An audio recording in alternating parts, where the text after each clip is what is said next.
Welcome to the EQ Fit podcast. Our mission is to equip people to prosper in every aspect of their life.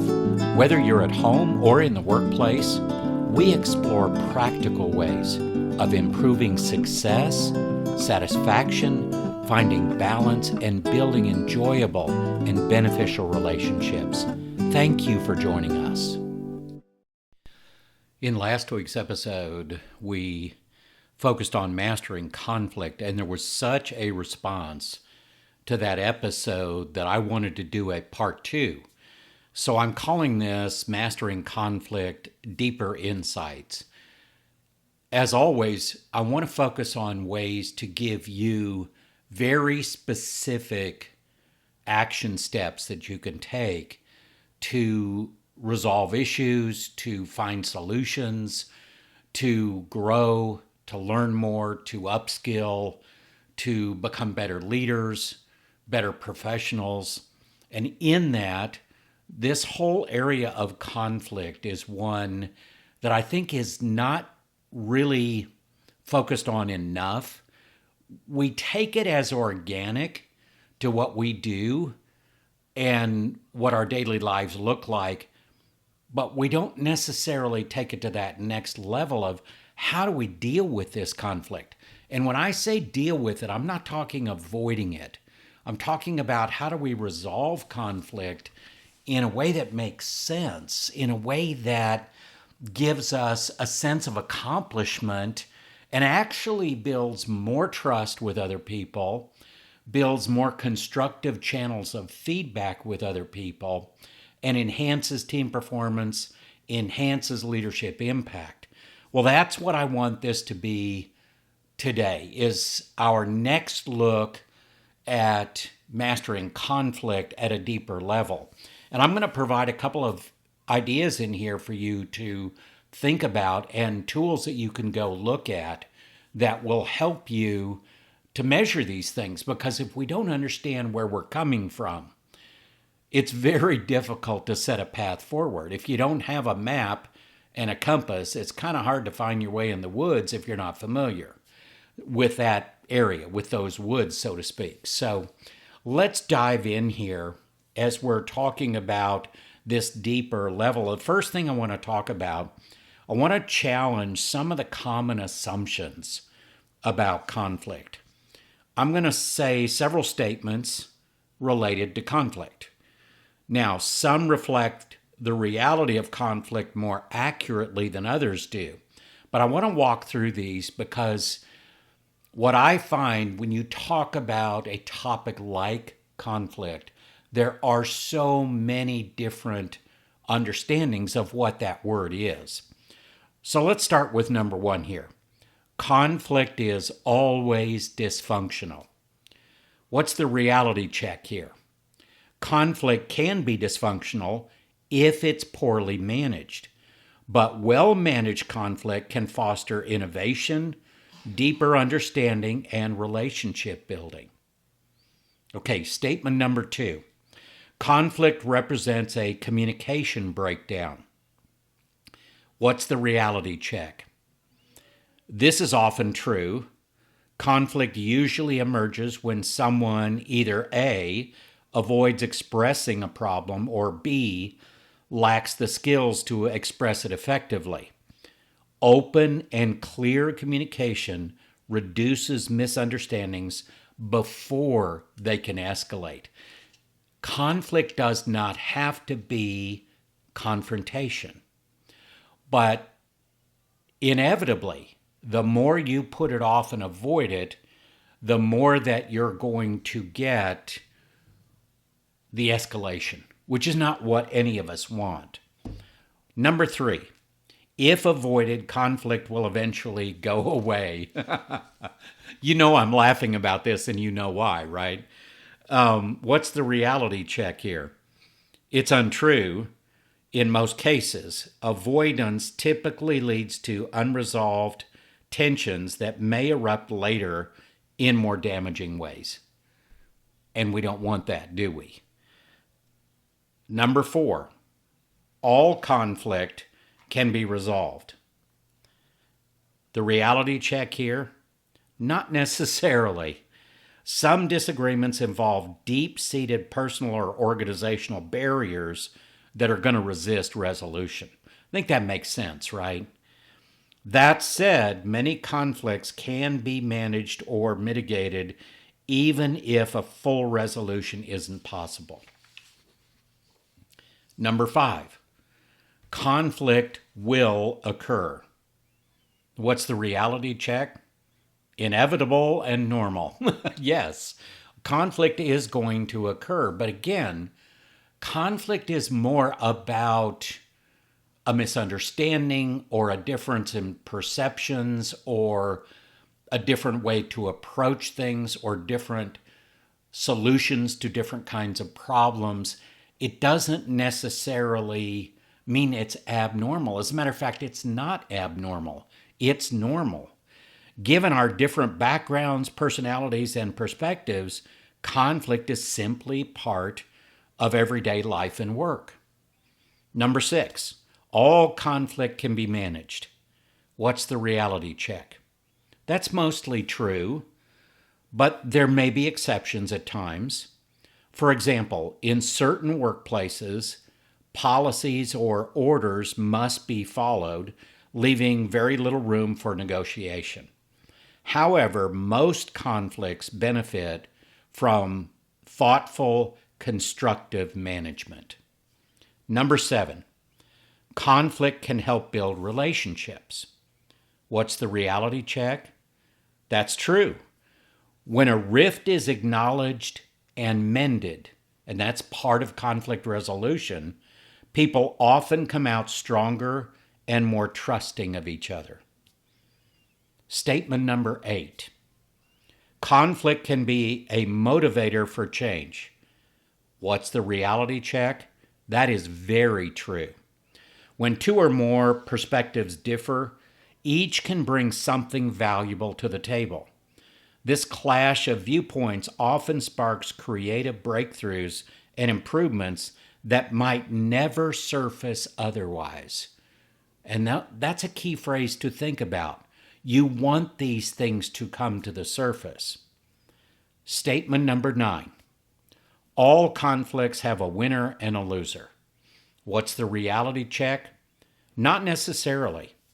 With the right approach, many conflicts result in a win-win where outcomes for all parties are good and they feel like they're being heard and they're being respected. That sets the stage for a deeper look at mastering conflict. If we start to get some of the myths and legends out of the way and we really focus on the truth, we can start to master conflict resolution skills in a way that is very productive, really innovative, and really makes a difference. So let's go deeper.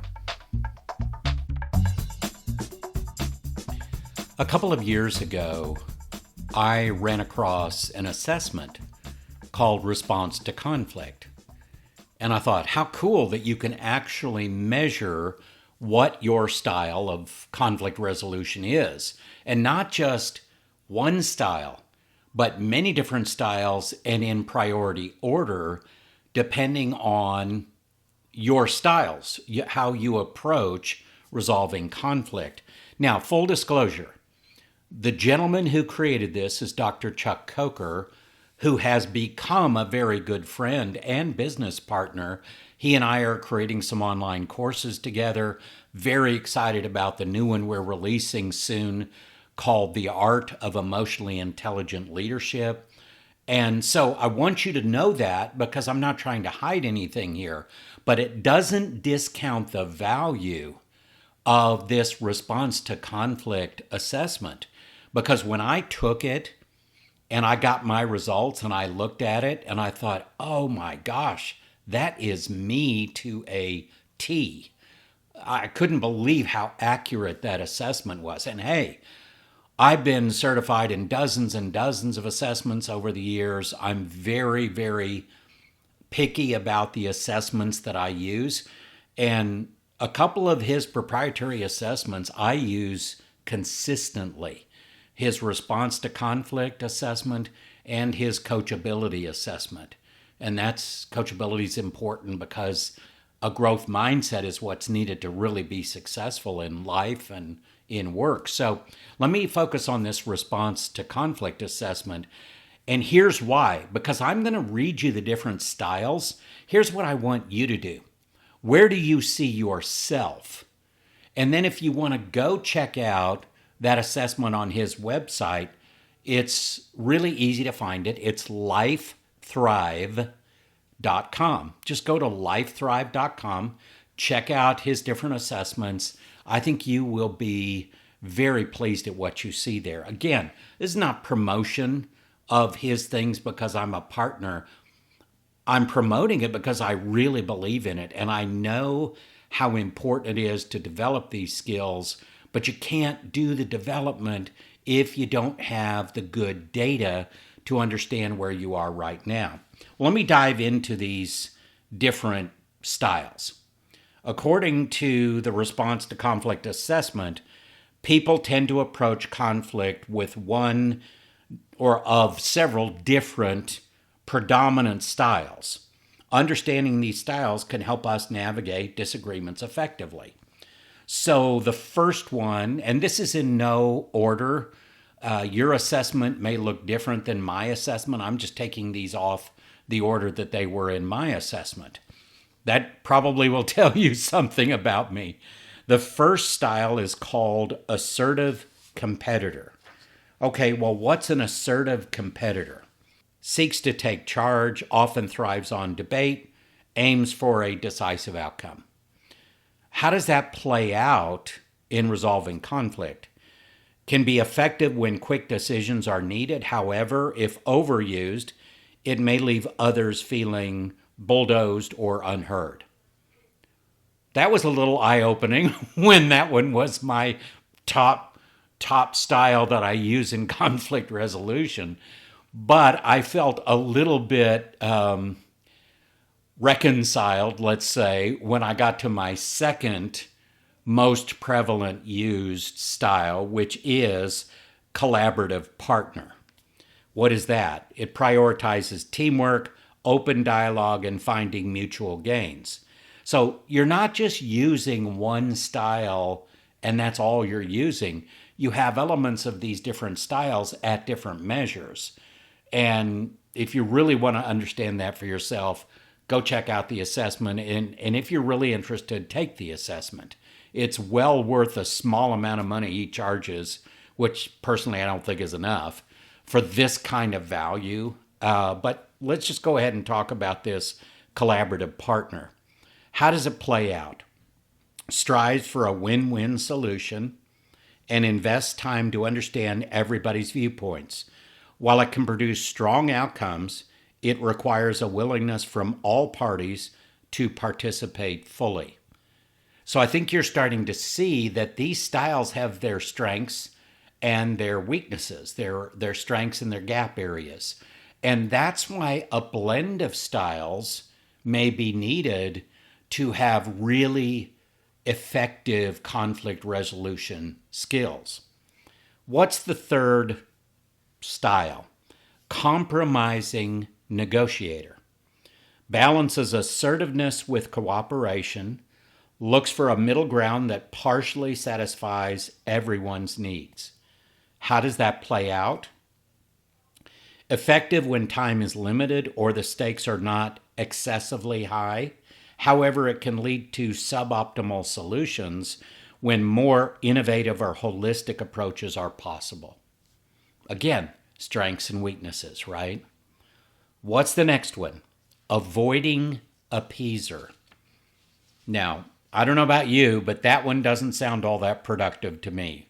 Well, let's dive in and see what it is. Evades confrontation, sometimes yielding to others just to keep the peace. How does this play out? Well, it may prevent tension in the short term, but persistent avoidance often leads to unresolved issues that resurface later. And I'm going to add to that, when they resurface later, they may escalate. They may be a bigger problem. What's the next style? cooperative accommodator, prioritizes harmony and relationships, sometimes bending personal preferences to appease others. How does that play out? It strengthens goodwill when used in moderation. However, over-accommodating can breed resentment or undermine personal needs and boundaries. Here's the key to all of this. No single style is universally good or bad. The key is recognizing when each approach might be the most appropriate for that given situation, and then being willing to adjust as the circumstances change. Again, I'll stress, I think it's really important if you want to understand how to develop and increase your conflict resolution skills, knowing the styles that you use and to what degree you use them and in what order that you use them, I think would be very important. Now, I am biased because I believe that no personal or professional development should be done without a good baseline of data. I call it data-driven development, data-driven personal and or professional development, which helps you move faster down a journey instead of just bumping into things around, until you can kind of hopefully find your way. This is a more directed, a more data-driven approach. All right, where do we go with all of this? Let's start with some practical steps for positive conflict resolution. Your ability to handle disagreements productively is crucial for healthy relationships. I don't care if it's at home, at work, at church, at an association, wherever you are, your ability to deal with disagreements or different positions, different perspectives, that's going to be really important for healthy relationships, both in building trust and in building connection with people. Now, here are 5 key steps you can take to engage conflict constructively. The first one, remain objective and minimize emotional reactivity. I'm not saying suppress your emotions. What I'm saying is practice self-regulation, where go ahead, you're going to have those emotions. It's what you do with them that's important. And that's why I say minimize emotional reactivity, because responding is always going to be better than reacting. So how do you do that? Assume positive intent from the other person. That is a great place to start, even if their delivery is not perfect. This kind of mindset helps lower stress and keeps the focus on the actual issue rather than personal grievances. I think that's a really important point. Why do we do this? When your priority is resolution, not being right, I could tell you all kinds of stories about discussions I had with my wife when I was younger, and where it was so important for me to be right. And those things didn't work out that well. It's not that you give up your ability to be right. It's what is the goal? Is the goal the relationship and maintaining a healthy relationship, or is it proving that you're right? And that's a tough one because ego comes into play there. But when your priority is the resolution, not being right, you create space for compromise and understanding. Emotional intelligence, especially self-awareness and self-regulation, can play a really big role on this one. What's the next thing you can do? Number 2, pick your battles and seek a solution. How do we do that? Listen actively to the other person's viewpoint. After they share, offer a positive affirmation such as, I can see why you feel that way, or I appreciate what you're feeling, what you're saying, And when I say active listening, I'm not talking listen, but in your head you're thinking about what you're going to say to refute them or to push your position or anything like that. This is truly listening to understand where they're coming from. Because if you don't do that, then you're not listening. You may be hearing them, but you're not listening. Why do we do this? Why do we pick our battles and seek a solution? Not every point of contention is worth a battle. By clarifying which issues truly matter, you can conserve energy and approach the real problems more strategically. There's another thing I want to add to that. If everything is a battle for you, then everybody knows it's always going to be a battle with you. And they're always going to, A, either avoid it, or B, prepare and load up when they have to have that conversation with you. And it's going to put them, C, in a mindset that is not conducive to resolution. So pick your battles. Not everything is a hill that you die on. Not everything is so important that it has to be a battle. That's an important premise that we all need to think about when we think about conflict resolution. Number 3, what can we do? Identify what you would like to happen. How do we do that? Non-defensively. And that's important. Don't be defensive. State your concerns and suggest the benefits of adopting your perspective. Present these benefits as options rather than mandates. And if you're a leader, I know that there's a tendency to just say, shut up and do what I tell you to. I'm sorry. I hope you're not that way. But I've seen a lot of leaders that are, and I try really, really hard not to be that guy. But if you can do that, you're creating a more psychologically safe environment where people can feel free to open up more and share more, which is really important to conflict resolution. Why do we approach this way? Proposing multiple paths forward helps avoid a zero-sum mindset, steering the conversation toward collaboration. And that's what we want. You may be 100% right, but the goal is the long-term strategic outcomes, not just getting a win in the short term. So think about that when you think conflict resolution. Number 4, seek agreement and or alternatives. How do we do that? Invite the other person to consider the options that you've laid out and ask what might work best for both of you. Bring them into the conversation. Talk about it. Ask what their opinions are. What are they thinking? What are they feeling? How do they think that will work out? Bring them in and join with them in resolution instead of making it a battle where you're going head to head. Why do we do this? This approach fosters mutual respect and makes a win-win outcome much more likely. It also demonstrates empathy, which is another key element of emotional intelligence. Number 5, clearly explain options and potential consequences.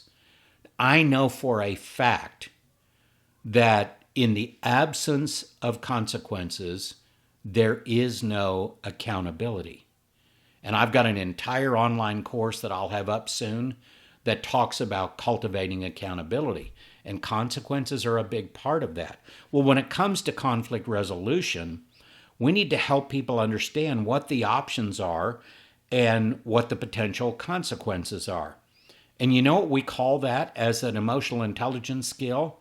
Applying consequential thinking. We look at different options, we try to identify what the different outcomes and consequences would be, and we make our best decision after we have done that. How do we do this? Illustrate first what's in it for them and clarify why certain options might be better or at least less harmful in the long run. Why do we do this? When parties understand both the positive outcomes and possible downsides, they're more likely to engage with the solution and feel committed to following through. That's when conflict resolution really has a win. When everybody can win, when we can commit to it, understand it, and move forward. What are the benefits then of constructive conflict? And I know a lot of people will look at me and say, that doesn't make sense. That's an oxymoron. No, it's not. You're going to have conflict. Whether it's constructive or destructive is up to you. Number one, faster, more effective problem solving. Teams that feel safe to voice disagreements, address, and resolve issues more quickly. It's that simple. Number two, enhance creativity. Open conflict allows unique perspectives to the surface, leading to more comprehensive and innovative solutions. Number three, stronger relationships. When conflict and conflict resolution is handled with respect and emotional intelligence, people feel acknowledged, even if the final decision goes a different way than they think it should. At least they feel heard and acknowledged. So let's tie it all together. What do we do with this? As we discussed before, emotional intelligence underpins successful conflict resolution. So follow this pathway. Self-awareness and self-regulation make it easier to find the empathy and motivation to effectively employ our social skills in diffusing tense situations. That is an emotional intelligence pathway using the 5 major competencies of emotional intelligence, and it makes so much sense. I'll read it again very quickly. Self-awareness and self-regulation make it easier to find the empathy and motivation to effectively employ our social skills in diffusing tense situations. When these 5 elements of emotional intelligence are nurtured, conflict transitions from a source of frustration into a valuable tool for growth. So what do we do with this? Just in closing thoughts. If you want to see how these principles can be put into action, you can check out more of our free resources. You know where to go for those. eqfit.org. We've got the podcast, of course. We have blog articles. We have a lot of free downloadable tools. Let me suggest something here. And I don't normally do this, but I've had a lot of people in the last few weeks say to me, Steve, this is great. You're giving us all this insight. You're giving us this information, but I need something I can sink my teeth into, but I need to be able to do it at my pace. Well, let me recommend a good place to start. If you want to see real-world examples of how emotional intelligence impacts conflict resolution and many other key aspects of our life and our work, I would recommend you go to our online course, Emotional Intelligence for Life and Work. This is training, it's learning, it's skill development that is transformational. And if you go to the blog article that talks about mastering conflict, deeper insights on our website, there's going to be a link that will take you to a page that will allow you a deep discount on that course. Now, I'm not going to sell the course to you. If you want this, if you want greater emotional intelligence skills that are going to help you in every aspect of your life and work, then go and explore it and see if it's right for you. But that is a wonderful place to start. I built that course because what I realized is that people needed a foundational understanding of emotional intelligence, what it is, what it can do. And there is a ton of videos, downloads, text information, other podcast episodes I've embedded in the course itself, talking about all of these different things that could be very helpful. And I'll just leave it at that. Conflict itself isn't about winners and losers. It's about creating an environment where everyone can be heard and respected. Apply these insights, Adopt a flexible approach to your conflict style and keep emotional intelligence at the forefront of your efforts. Over time, you're going to find that embracing conflict can reinforce relationships, bolster innovation and trust, and establish a healthier, more productive culture. So here's to taming conflict, right? Here's to mastering conflict at a deeper level and unlocking your team's full potential in the process. I hope you'll do that.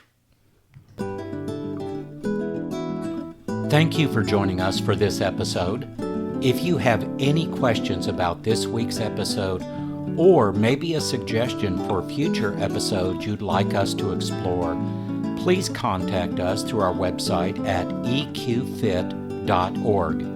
For more information and inspiration, connect with us on LinkedIn, Facebook, and YouTube at EQFit.